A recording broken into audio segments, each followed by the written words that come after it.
Hello guys, this is Michael from Cularo AC Service. Today we have a Chevy Silverado 2016. So the customer, somebody else did the diagnostic and they said the compressor stopped working. So we are in the process right now of replacing the AC compressor. It's down there in the engine. So right now we had to remove this piece on top of the engine, the air box, and then by removing that we're going to have more access, and we have our new compressor right here. We have the oil, and we use all data, and then as you can see right here, it tells you whatever you got to do. We have our technician right now removing the parts. It's pretty easy. It's not too difficult in this vehicle to replace the compressor.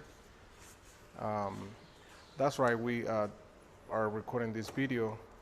That way, if any YouTuber, anybody in YouTube wants to replace the compressor by yourself, you can do it. As you can see by removing that piece, that part, that's the air box. Is coming from the throttle to the airbox cleaner. You have more access to it, and then down there is gonna be the compressor.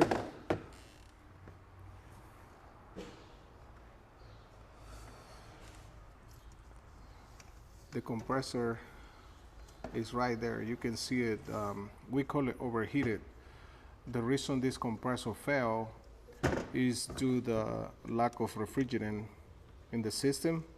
So most likely this car, in my experience, had a leak before, because I saw that somebody replaced the condenser already. So when you fixing AC parts, you go backward, meaning if you had a leak and then you replace the parts, AC hose or a condenser, in the future your compressor might die because the compressor previously was working with lack of refrigerant. Lack of refrigerant ruined the compressor.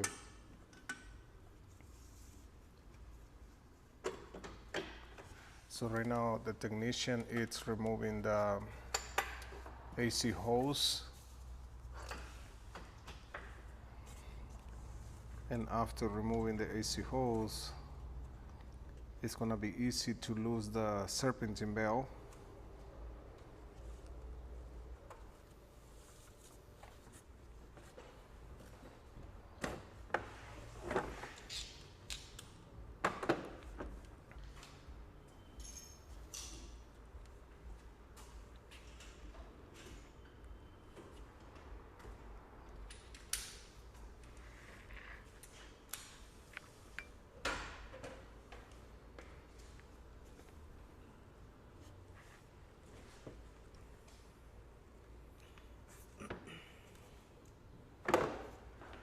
And after you remove that, it's gonna be very easy. Right here, we use all data.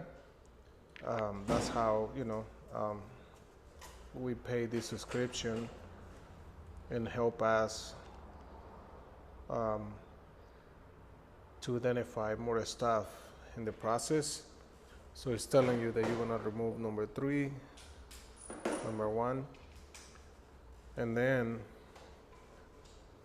that's the first step, taking the compressor out. That's the first step, taking the compressor out.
So this compressor got locked up, and if you can see, the clutch in this one is supposed to spin.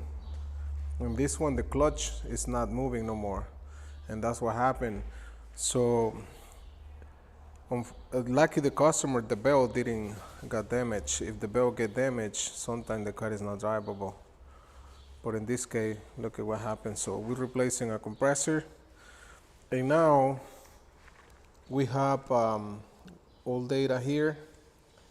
That's where we get information from the manufacturer. It's not free, we gotta pay for it.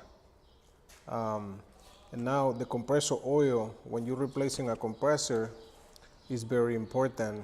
If you read the information here, you're supposed to drain the oil in the oil compressor, and then measure it from or either the new one. So right now we're gonna drain the oil in the new compressor, but I like always to add new oil, which this one require pack 46. So this one require pack 46. That's the type of oil. So we're gonna drain it, and then we're gonna add new oil according to the manufacturer. So we got it. Well, obviously this one don't have no oil, but you know, we do this every day, so we know exactly what it needs. Sometimes it needs like 2 ounces, 3 ounces.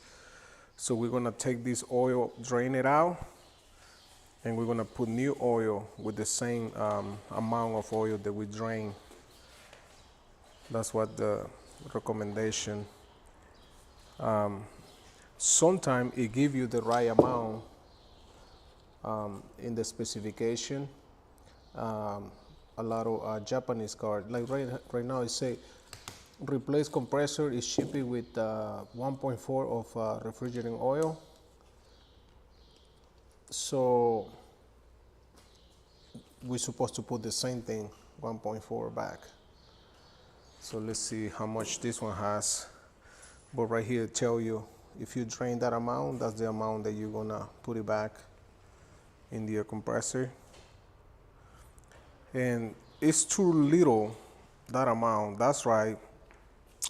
In Chevys, the compressor failed because the amount of oil is very low.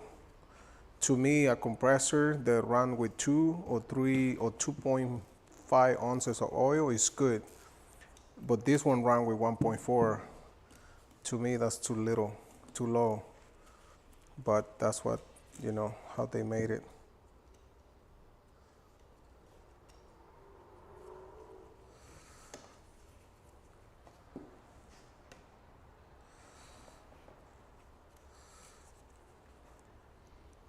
So see, we're draining the oil, and it's about right, 1.4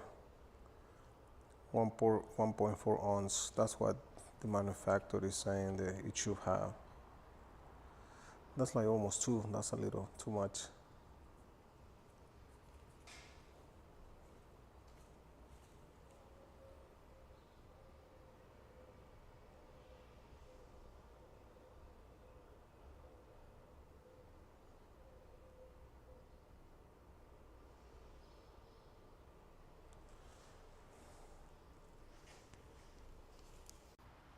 So now we're gonna add 2 ounces of pack oil in the new compressor.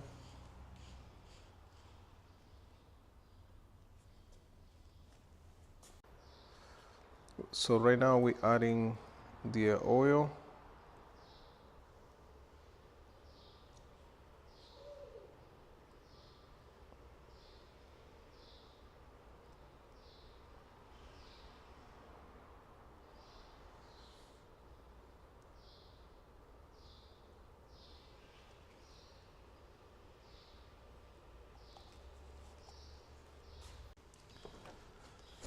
So now we're gonna set the compressor, the new one.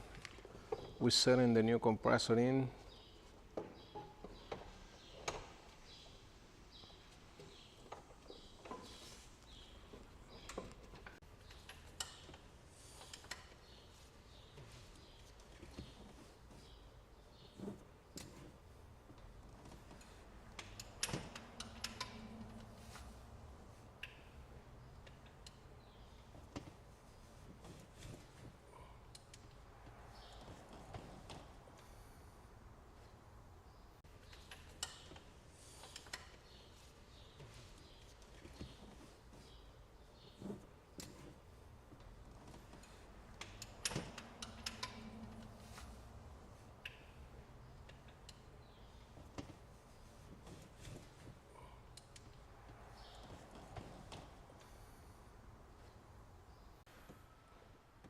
So that trick with the zip tie, it worked. See, and then now you cut the zip tie, and like that you can set the belt. Okay.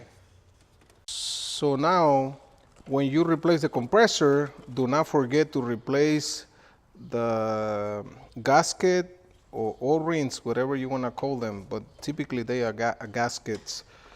And then you got to replace both on the discharge hose and the suction. Suction is the bigger hose and the discharge is the smaller hose. You have to replace those seals.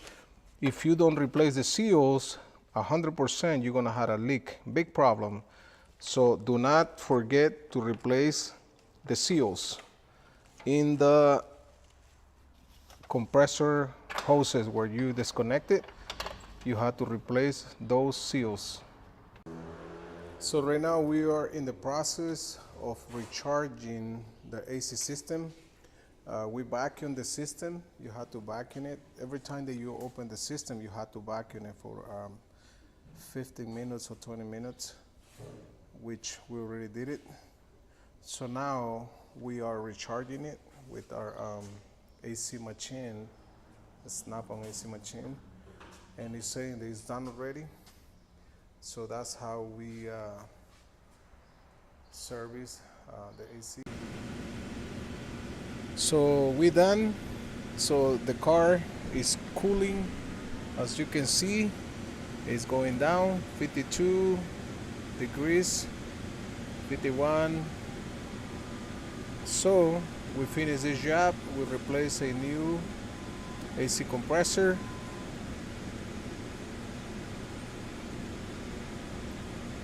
So this customer is going to be really happy. So that's how you replace an AC compressor. See, it's dropping the temperature, 49.